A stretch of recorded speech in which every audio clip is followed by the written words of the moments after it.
एक जीव के जीवन में जितनी ज़्यादा इम्पोर्टेंस खाने की होती है, भोजन की होती है, उतनी ही इम्पोर्टेंस एज अ मैन तुम्हारी लाइफ में इमोशनल स्ट्रेंथ की है। बट सैड रियलिटी ये है कि ये हमारा समाज, हमारा परिवार हमें कैसे एक आदर्शवादी कैश काऊ बनना है, बेसिकली एक ऐसा व्यक्ति जो खूब सारे पैसे कमाए, नौकरी लगाए, अपने परिवार का भरण पोषण करे, उसके बारे में तो बहुत अच्छे से सिखाता है। बट जब बात आती है इमोशनल स्ट्रेंथ की, तब पता नहीं वो कहाँ चले जाते हैं। खैर ये अलग बात है, but you worry not, I am here to help you. In this video will talk about क्या है इमोशनल स्ट्रेंथ और एज अ मैन तुम्हारी लाइफ में ये क्यों इंपॉर्टेंट है। चलो शुरू करते हैं। वेल, इमोशनल स्ट्रेंथ क्या है, इस चीज़ को अच्छे से समझने के लिए ऐसे समझो कि घर परिवार समाज जो है वो किसी जो व्यक्ति होता है, कोई आदमी होता है, उसको बचपन से कैसे डिज़ाइन करता है कि ढेर सारी मेहनत करनी है, एक नौकरी ले लेनी है, उसके बाद अपने मम्मी पापा बीवी को घर बिठाल करके खिलाना पिलाना है, ज़िंदगी भर अपना काम करना है। तुम्हें मम्मी पापा पत्नी बच्चे जो हैं वो तुम्हारी कमाई पर बैठ करके खाएंगे।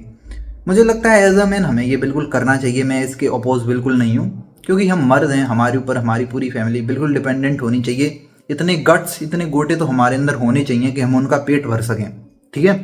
बट बात ये नहीं है, प्रॉब्लम ये है कि इन सब के चक्कर में वे उसको इमोशनली बहुत वीक बना देते हैं, उसे एक बहुत ही ज़्यादा इंपॉर्टेंट चीज़ का ज्ञान नहीं देते, जो कि है इमोशनल स्ट्रेंथ। अब मान के चलो कि तुम पैसे तो खूब कमाने लगे, ठीक है, ढेर सारा पैसा है, पावर है, नौकरी ले ली है, सबको बढ़िया बैठाल के खिला रहे हो, बट अगर तुम्हारे अंदर इमोशनल स्ट्रेंथ नहीं है तो तुम्हारी खुद की बीवी, तुम्हारे बच्चे, वो भी तुम्हें रिस्पेक्ट नहीं करने वाले, तो दुनिया से रिस्पेक्ट लेने की तो तुम छोड़ ही दो। इसको अच्छे से एक्सप्लेन करूँ तो मैं तुम्हें बता देता हूँ। मान के चलो कि तुम्हारे घर में कोई छोटा मोटा क्राइसिस आ जाता है। अब तुम लग जाते हो पैनिक कर रहे हैं, अरे बाप रे अब क्या होगा, हाय मैं मर ही जाऊंगा, बिल्कुल सैड हो जाते हो, सदमे में चले जाते हो, बेसिकली खाना नहीं खाते, मुंह उतार के बैठे रहते हो, बहुत परेशान होते हो ओवरऑल। इसकी वजह से पता होगा क्या, क्योंकि घर में खिलाने पिलाने वाले, उसका भरण पोषण करने वाले घर के लीडर तो तुम ही हो ना। लेकिन जब लीडर ही परेशान होगा तो तुम्हें देख करके तुम्हारी बीवी परेशान होगी, तुम्हारे बच्चे परेशान होंगे। इसकी वजह से धीरे धीरे जैसे जैसे ये प्रोसेस रिपीट होती जाएगी, they will lose respect towards you. मतलब जब तुम ये काम बार बार करते रहोगे, अपनी इमोशनल स्ट्रेंथ को वीक दिखाते रहोगे, तो कहीं ना कहीं वो तुम्हें रिस्पेक्ट करना छोड़ देंगे। रिमेंबर, एक लड़की सिर्फ उसी की रिस्पेक्ट करती है जो उससे ऊंचा हो। पैनिक करना, बात बात पे रोना, ये तो लड़कियों के काम है, बच्चों के काम है। कई बार तो वो भी इनमें हमसे बहुत ज़्यादा अच्छे होते हैं। बट आज की सोसाइटी ऐसे बंदे डिज़ाइन कर रही है जो मतलब लड़कियों से भी गए गुजरे हैं, बस वो एक चीज़ में अच्छे हैं, दैट इज़ नौकरी लेके पैसा कमाना, बाकी चीज़ें जाएँ भाड़ में। और अगर तुम भी ऐसे बंदे हो, मतलब किसी चीज़ पर ध्यान नहीं दे रहे, तुम्हारे अंदर बिल्कुल भी इमोशनल स्ट्रेंथ नहीं है, तो यही हाल तुम्हारा होने वाला है फ्यूचर में। ऐसे ही लोगों के बच्चे उनको गाली देते हैं, बूढ़े हो जाने के बाद उनको ओल्ड एज हाउसेस में छोड़ के आते हैं। ऐसे ही आदमियों की बीवियां जो हैं वो दूसरे मर्दों के साथ संभोग करती हैं, बेसिकली अफेयर्स करती हैं। फिर वो रोते हैं कि हमने ऐसा क्या किया, हमारे बच्चे हमें वहाँ छोड़ आए, अनाथ आश्रय में छोड़ आए, हमारी बीवी किसी और पे ठुक रही है। ये सब इन्हीं लोगों के साथ होता है जो कहीं ना कहीं इमोशनली वीक होते हैं। क्योंकि तुम कभी भी एक ऐसा आदमी जो इमोशनली स्ट्रांग है, कभी नहीं देखोगे कि उसके बच्चे उसको डिसरिस्पेक्ट कर रहे हैं, कभी नहीं देखोगे कि उसकी बीवी उसकी मर्जी के बिना किसी और से बतिया भी रही है।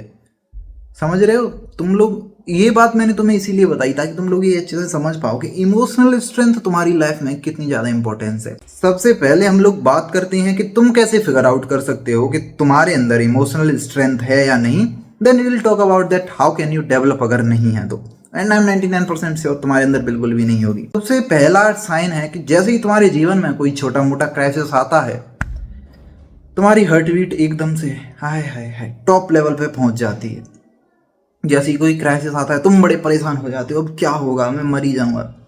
वेल, अगर तुम्हारे अंदर ये प्रॉब्लम है तो तुम इसको फिक्स कर लो।